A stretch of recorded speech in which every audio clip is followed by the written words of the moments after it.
Hello, and welcome to the Visibility Corner with yours truly, Barbara J. Beckley.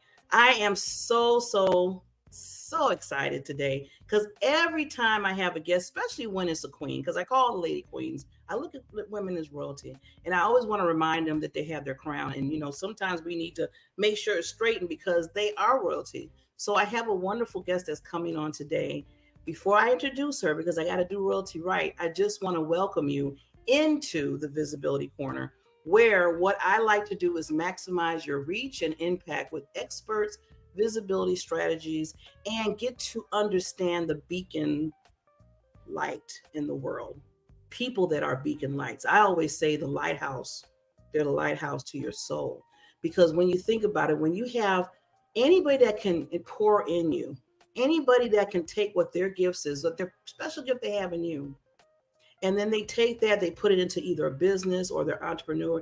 And on top of that, they want to help others move forward in what they do.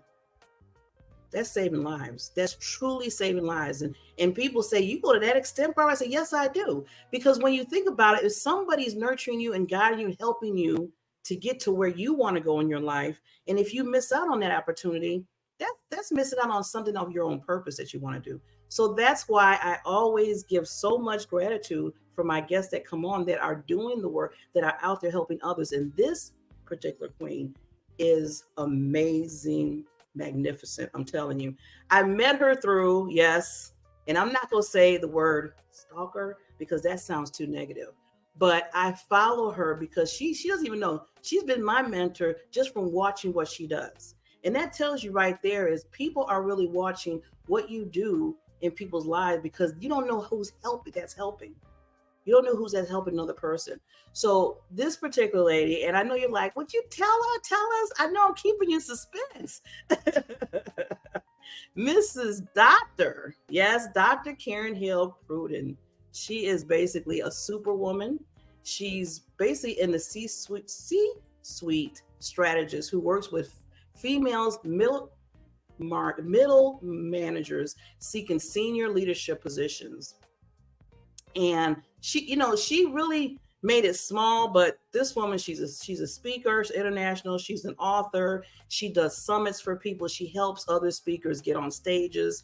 I mean, she is the one. And just to say she does that little part that I said, that's just small compared to the whole huge empire that she has. And we're going to talk. I know I want her to kind of talk a little bit about the other things she does, but I know she really wants to get into, leveraging professional equal within the workplace. Now, that's the biggest thing that's going on right now. That's like the buzzword, D&I. So I know she wants to touch a little bit on that, but I want you to make sure that I always say, get your notes together because you're going to learn a lot from this queen. But I just can't just bring her on. She's royalty. So after this one little clip, we will see Mrs. Dr. Karen.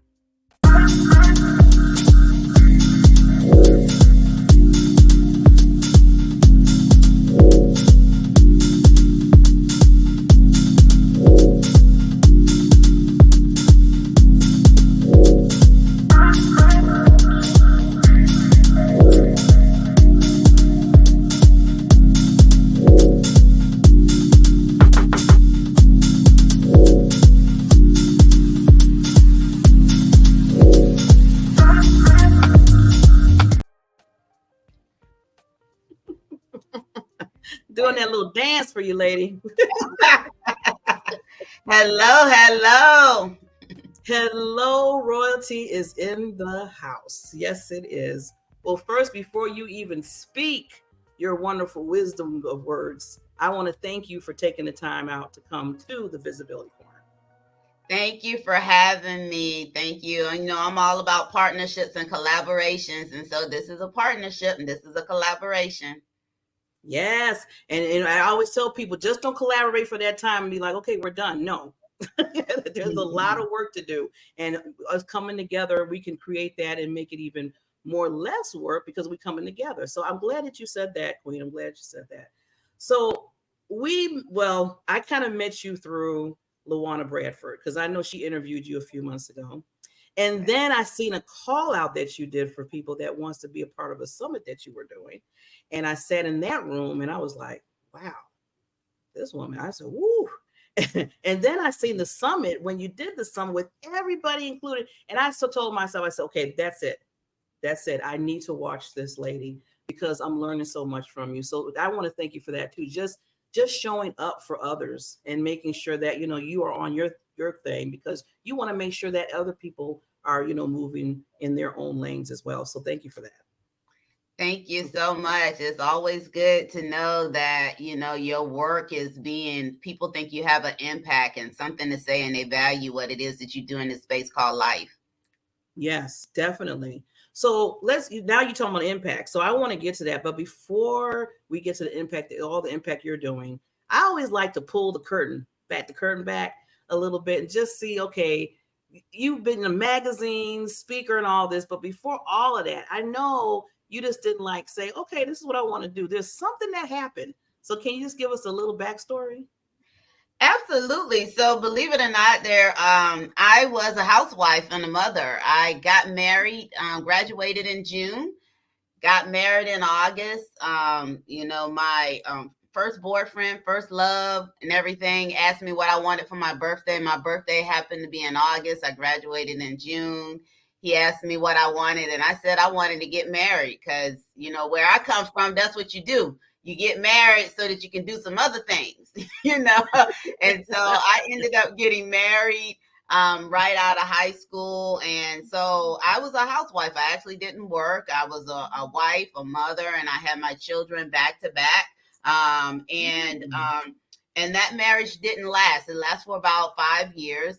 And so then I had to reinvent myself. And so what I did was I picked up those goals that I put aside for matrimony.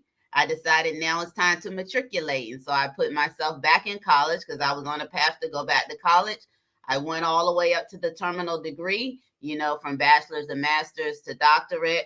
But back in the day, before I was a global speaker, before I was a 30-time author, before I was a conference founder, I was Karen, mother, wife, and, you know, all of that. And so you can make a pivot, you know, if you so desire, if you're willing to do the work. First of all, thanks for sharing that, because I always like to hear the stories, because I know I always see that either there's something that happened in a person's life that either something that, you know, I hate to say like the hurricanes, the floods of your life, something that changed you, or something that, you know, you were kind of bored or whatever. And you're like, you know I need to be doing something different than what I'm doing.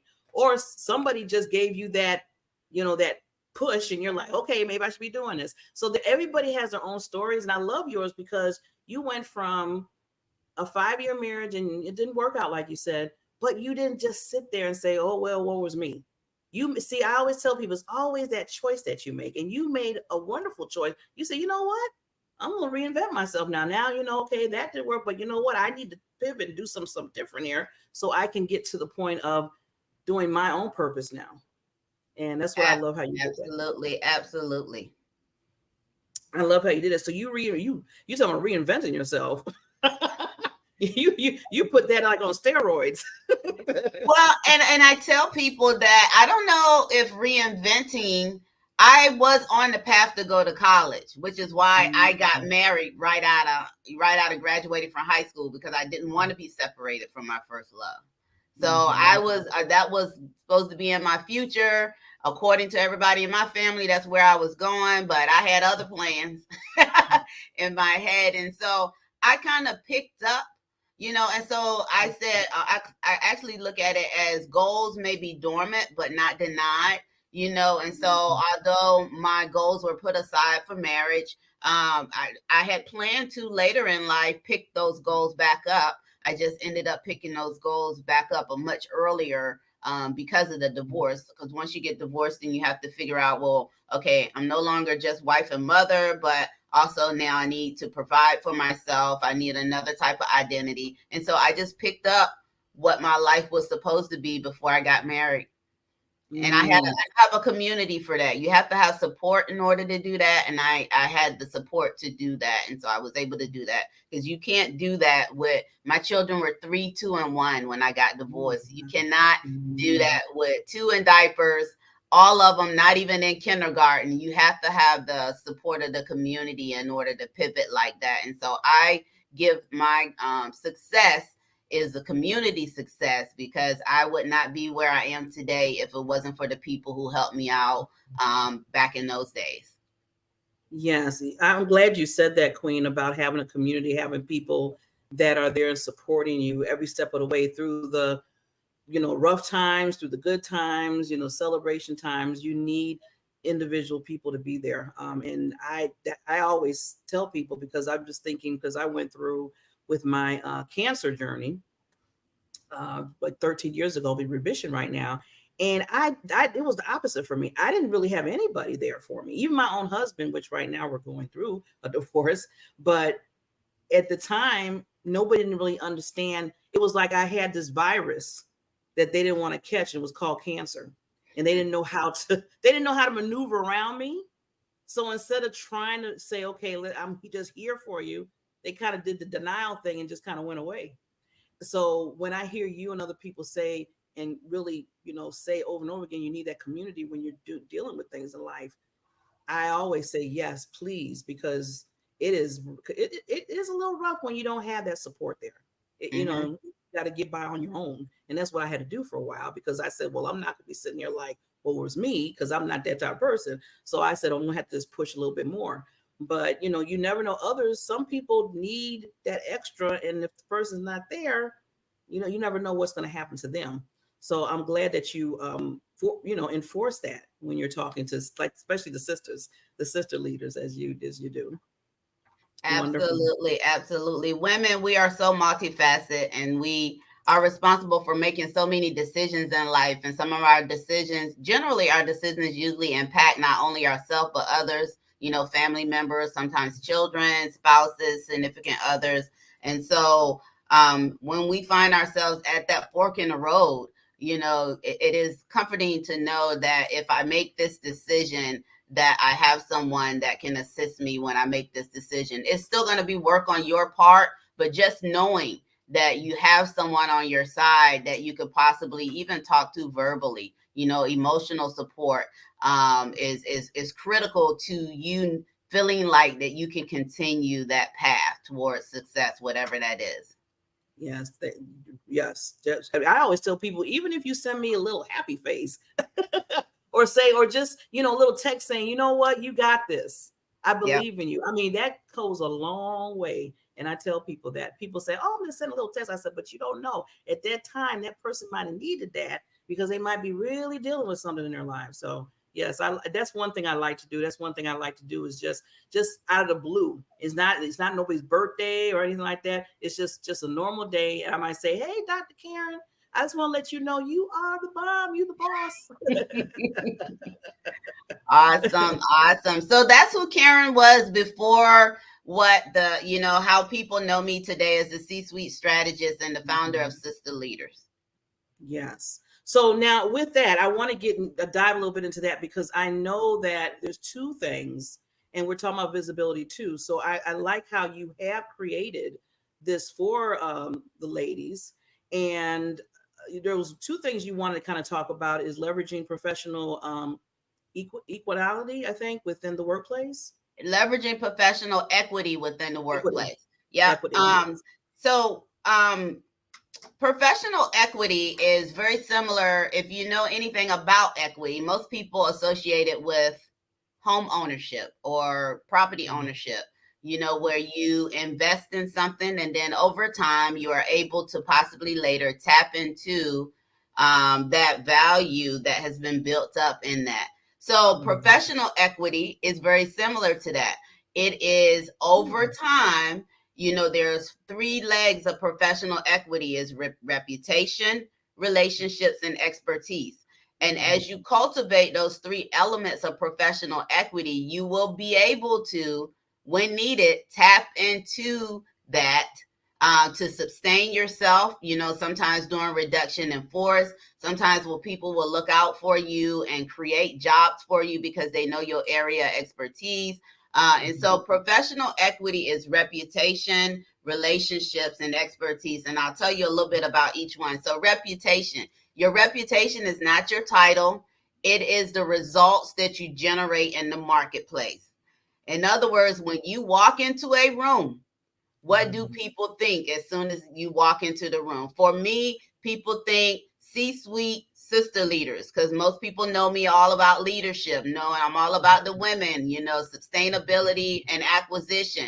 So what is it that people think about when you walk into the room? Because that is your reputation. And a lot of times people don't ask the question, and you may think your reputation is one thing, but if you start polling the people and asking the people, they may tell you something different. And so make sure that matches what you want it to be and what people say it is. What is your reputation? So that's one element of professional equity. And then relationships.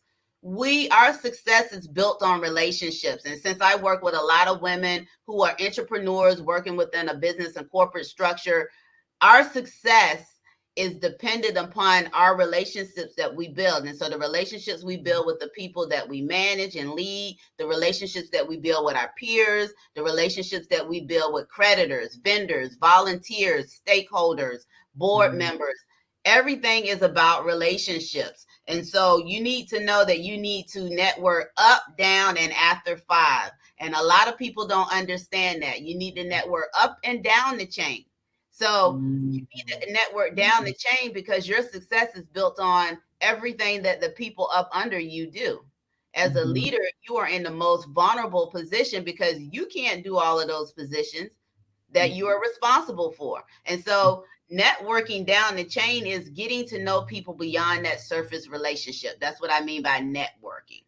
Networking up the chain is that they need to know what it is that you generate in terms of results. They need to be thinking about you in terms of the future. So they need to know what it is that you stand for and what your goals are. How many of you have ever heard about someone getting a position and you're like, how did she or he get that position? Well, they told somebody they wanted that position. And then you may wonder, why was I overlooked? Well, did you tell somebody you were interested in that position? And so, you have to have relationships with everyone, and you have to communicate what your future desires are, your goals are, so that people will know whether or not they can fit you in their vision as they are operating in this space. And then the third element of professional equity is expertise. I require all of my clients to have an area expertise. I say a generalist understands how everything works together, but a specialist says today. My specialties are analytics and technology. I can create a data point, a number, even when it does not exist. You need to be able to articulate your value at the table, and that is my specialty. And of course, technology goes without saying because we can do things faster. Our reach is longer. We can have a global reach with technology. And so what is your area expertise? And does the world, the community, your industry know what that is? And are you good at it? And so those are the 3 elements of professional equity: reputation, relationships, and expertise. Woo, okay. That's it. I have to apologize, Queen, to you because I thought you were going to be talking in the D&I sector. No, that was not what it was. This was powerful. So I apologize for moving the wrong key here. But oh my God. I mean, if you take those 3, you are so right. Because when you were going down the reputation, the relation, and the expertise, and I was thinking to myself, this is something that everybody should have that written down somewhere and have like a statement for each one and make sure that you're always continuously looking at that because it's so important. And I love when you said about, some people are like, well, how do they get that job? You know how many times I have said that, Queen? Because I work in corporate during the day still. So I'm like doing the entrepreneurship and I'm working in corporate still. And I see that all the time. And the first thing I said is, really? I've been looking at the emails. But then when you said, well, you asked that question, did you position yourself if you were thinking about that position or any other one that might be leadership. And I was like, uh-oh. Yeah, absolutely. You cannot be the world's best kept secret. Your goals and your vision for yourself and your career cannot be a secret. And it's not braggadocious or anything like that. It is, they don't know until you tell them. It's not bragging. It's just simply information passes from one entity to the next. If they don't know that about you, because they've read it, heard it, or something, then how would they know? So they don't know how to fit you into their vision for business. This is whether you are an entrepreneur working for someone else or an entrepreneur. People need to know what your vision is and what your future goals are so that they can see if there's an opportunity for partnership and collaboration. And partnership and collaboration could be hiring you. Partnership and collaboration could be bringing you in to teach. Partnership and collaboration could be putting your name in a room of powerful people who can do something for you. And so it's not always bragging as sometimes our gender as women think it is. It is just transferring information so that people will have what it is they need to know when they're making various decisions in life. Yes, definitely. And I always tell people communication is the key. So if you don't communicate, just like you said, Queen, how's people going to know? And how are you going to understand that person? So, closed mouth, my mother used to always say, closed mouth don't get you Don't fed. get fed. Yeah. Mm-hmm. My mother used to always tell me that. She said, so if you're going to be doing this all the time, Barbara, then you're going to have some problems down the road. Absolutely. Absolutely. And I am a introvert who can turn on my extrovert when I need to. And so even for the introverts out there, I'm not saying you have to be the loudest voice in the room. But people still need to know what your intentions are for yourself, your business, or your career. Yeah. I'm glad you mentioned that because I'm in the same boat. I mean, some people be looking at me like, really, Barbara? But I said, yeah, I've been an introvert. I was shy. I wasn't talking. Mm-hmm. I wasn't on stage like I'm doing now. I was in the background. If you want me to do some background stuff and work hard and all that, I can do that. But I didn't want to be, the front person or talking and stuff. That was 13, 14 years ago. Things changed because, like you said, closed mouth wasn't getting me anywhere. And I said, wait a minute. Like I always say, if you can't speak for yourself what you do, others will start speaking for you, and they're not going to say the right things because they don't know you. Amen to that. Amen. I don't want, if others are speaking for me, I'm good. As long as I know what they're saying. But you are your chief marketing officer. You are your chief PR person, when it comes to your career or your business. It doesn't matter whether you're an entrepreneur or entrepreneur. You are your best ambassador when it is what it is that you're navigating in this space and what you have to offer this world. Yes. And then that's why that gift in you needs to come out and you need to express that. So that's how important that is. And when I found that out, I said, okay, I need to open my mouth. I need to talk. I need to get in the room. I need to get mentoring for this. And that's another thing. And I know we talked a little bit about it on another show yesterday, is getting with people like you, Dr. Karen, and that has been doing this. And like you said, I'm going to the expertise now part that you said. Look for the people that specialize in certain things and get with that person if you don't understand yourself. Yep. Absolutely. A lot of times, absolutely. Don't hold back because you're like, well, I don't want them to know, or I'm supposed to be knowing this, and now I got to go over here and talk to Dr. Karen. Yeah, you need to go over there and talk to Dr. Karen so you can get yourself out there and move forward in what you need to do. Absolutely. And confidentiality. I can't speak for anybody else, but I have confidential relationships. So I work with people who the world probably wouldn't even think has a coach. Because they think they have it all together. But we all need someone to help navigate and walk with us to the next level. So get someone that you can trust, that you can build relationship with, who can speak to you openly and honestly, who have the knowledge and the expertise to be able to speak to what it is that you have as a vision for yourself, and partner with them so that you can cultivate and bring out the best in you. Yeah. And I'm glad you said that too, Dr. Karen, because I always tell people, even, the names that we know, Oprah, Tyler Perry, all of them, they have coaches. They don't sit there out and announce it like you said, but they got more than one, more than two. So in every different area of their life. So now these are giants that we look at in our industries, why you think you wouldn't need somebody to help you along the way, and be open to that. That's why I always tell people, always be open to learning. When you shut the door on learning, you're making yourself, to me, smaller, and you're putting yourself in that box where you need to get out that box. So definitely, definitely. Now, I know with time, I want to ask you, Queen, real quick, because there's another point that if you can just speak on identifying your unique value in the workplace. So can you touch a little bit on that? Yes, absolutely. So within the workplace, we're known as entrepreneurs because we work for someone else. We're not following our own vision. That is where the word entrepreneurship comes from. Entrepreneur, you're simply working for someone else. A lot of entrepreneurs start out being entrepreneurs, then they go off on their own. And so we need to all know whatever our lane of brilliance is, and you need to be able to identify it, cultivate it, and then translate it into either career success, or if you're going to move into entrepreneurship. So you need to know what type of leader or employee you are. What is your thing? What are you good at? And so there are three main types that I talk about. It's more than three when it comes to entrepreneurship, but you have, are you the person who puts the vision on the table? Are you the person who, like, if you work for Home Depot, you're following Lowe's? So you follow your competitors. You know what your competitors are doing, brick and mortar as well as online.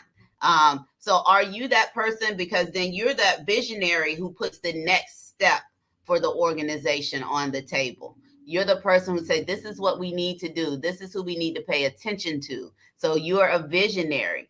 That skill set as a visionary is very critical because we all need to know where we're going, and so when you are identifying the skills within the workplace, are you a visionary? Then are you the creator? The creator is the details person, the person, if you've heard me say this before, people really don't like the creator. You know why? Because the creator asking a whole bunch of questions that you don't have answers to at that time, because the idea just came up. They're asking questions about money, budgeting. They're asking questions about talent. Do we have people who can do this? They're asking about systems and processes. Do we have the program, or do we need to upgrade? They're asking all of these questions, and they're just firing them at you, and you don't have the answers for them because the visionary just put it on the table 10 minutes ago.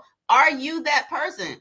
That is a critical role, a critical talent. You know why? Because you are not moving in an organization if you don't pay attention to the details proactively.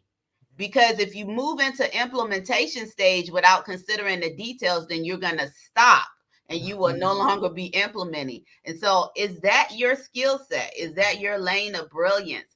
And then you have what is commonly known as the change maker, which is, this is the spokesperson for change within an organization. This is the person that's talking to the media, talking to employees and saying, look, this is why we need to make the change, because of the market, because of competition, because we want to be a front runner.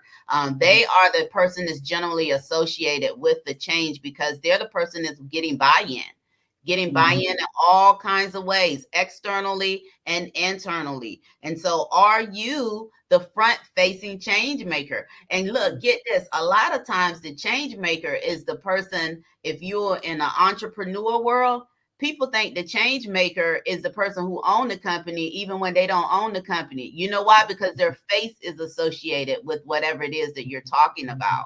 And so they're known as the spokesperson, they're buy-in. So when you're thinking about your talents within the workspace, where do you fall? Identify in those three examples, and there are plenty more leadership styles of entrepreneurship. Where do you fall? And then when you identify where you fall, leverage it. Because get this, every organization needs all three.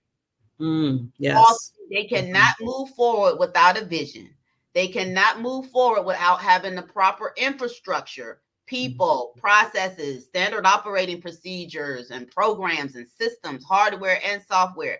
They cannot move forward if people don't buy into why you're moving forward. So all three are critical. And at any given time, you can have one person who exhibit all three of those roles. It's called situational leadership. Situational leadership is the most effective form of leadership because you adjust your leadership style based on the issue that's in front of you. So in terms of in the workplace, how you can leverage your skills within the workplace, first you got to identify where you are and what your skills are. And then I tell you, leverage them and articulate your value as to why it is important for the organization to pay attention to either vision, pay attention to either details, or pay attention to buy-in, because any one of those three can sidebar your strategic initiatives. And at the end of the day, our goals are to make money, save money, or achieve organizational goals. That's a mic drop. I'm loving, so much good information. I love how those three, because I was just thinking when you were walking through the visionary and then the creator and then the change maker, I hit all three sometime. Like you said, sometimes depending on the situation, right? Depending on what the need too, because sometimes if you don't have a visionary in the room, sometimes, okay, I got to put my visionary hat on because nobody's here. Everybody's doing change maker. We need some vision. Or the thing that really gets me is there's all these visionaries in the room, and it's like, okay, you're saying all what you want to do, but we're not moving the needle. We're not getting to the next level. We're not implementing nothing. So then I got to put my creation hat on and say, okay, so when are we going to do this? Well, we need to do it. You know the visionaries, they be having many ideas just coming out. And you haven't even finished the last 3 visions they put on the table. So, absolutely. But again, that's where you put it in the parking lot. You put, but you want them to just kind of vomit everything up, because their ideas are their ideas and they're based on something. The visionaries usually keep up with the market and the trends and the competitors. And you need to keep up with all of those things in order to have sustainability in the marketplace. And so, but you want to be in succession, complete one thing at a time before you jump ship and start working. Otherwise, you'll have a bunch of incomplete strategic initiatives, and that's not good as a business at all. And I've been there in my company. I work during the day. There's a lot of incomplete projects going on right now. And it's funny because now my manager comes to me and says, Barbara, did we get any of these complete? I said, no, because nobody didn't create anything and implement nothing. So they're all just sitting here. Absolutely. Absolutely.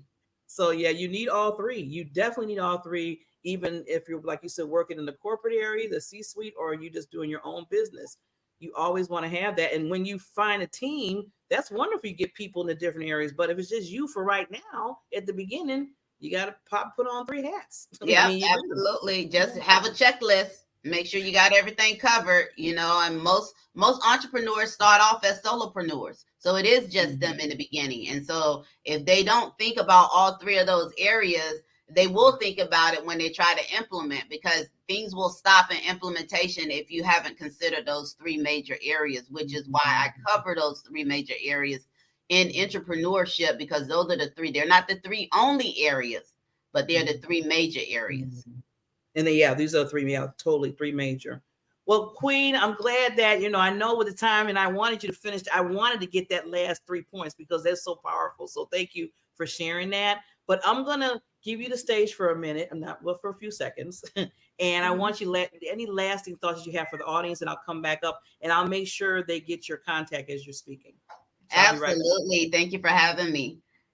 So I just want to leave you with this. I am known as the C-suite strategist, but I know not everyone wants to be in the C-suite. So if you just want to be great, because my ideal clients are female leaders. I'm all about women having sustainability and acquiring those roles that they are qualified for. Notice I said they are qualified for. And so in order to be qualified for, you have to do an assessment of your skill set. So I encourage you to assess what your next level it is, whether it's a position or if it's an entrepreneur, maybe it's a product or service, and what it is that you need to acquire it, whatever it is. And then look at what you've done up to this point. Figure out what gap is in the middle. What do you need to do to acquire that next level skill set that is needed for that product or service or that position that you're looking for in corporate America, and just get it, because it is still the boys club at the top. I happen to be one of the women that they allow to be in senior leadership, but it can get lonely up here. There is room in the end for you if you are a qualified female leader. So let's get it. Let's go. I want to be up there with you, Queen. Teach me, teach me. I love it. I love it. Yes, this is where collaboration comes in at. This is it. Yes, absolutely, absolutely. Yeah. I don't want to be you too lonely. I can go up there and be with you. Well, that said, Queen, thank you so much again for coming on, Dr. Karen. I appreciate you so much. And now that you came on for the first time, I always say this, your family. So anytime you want to come back, if you have a summit coming up, anything, if you have other people, speakers that want to come on, we are here. Visibility Corner is here for you. Thank you so much. Thank you for having me. I love partnerships among women, other sister leaders. You are truly a sister leader, Barbara. I've been deemed. Yes. I love it. As of what? September 4th, 2023. Dr. Karen gave me deemed me. Thank you so much, lady. I appreciate you. And if anybody else, please reach out to this lady. You see, that's why I like bringing them on the show, because this is building a relationship. When you think about it, when you're listening, what they give, like I said, Lighthouse to the World, Dr. Karen, she gave some good golden nuggets. Please listen to it. And if you need to have that visibility under her empire, reach out. Her website's right down there. Now, Dr. Karen, any other contact that you want to give to the audience before we sign off? No, you can even email me from my website. So that is a good resource to have. You can find everything that I do. You can kind of filter from my website. It's one-stop shopping there. And that's the easiest way, because we don't want to be going all over the place. We don't have to. Just keep it right there. Yeah. Keep them in there one spot. Absolutely. Okay. Well, thank you, Queen, again. And everybody, we'll be back with another Visibility Corner show with another wonderful expert like the queens and kings that come on this show. And I always tell people, remember, your gift is too important to have hidden. Make sure you give the visibility and be that lighthouse to the world. See you all next time. Bye.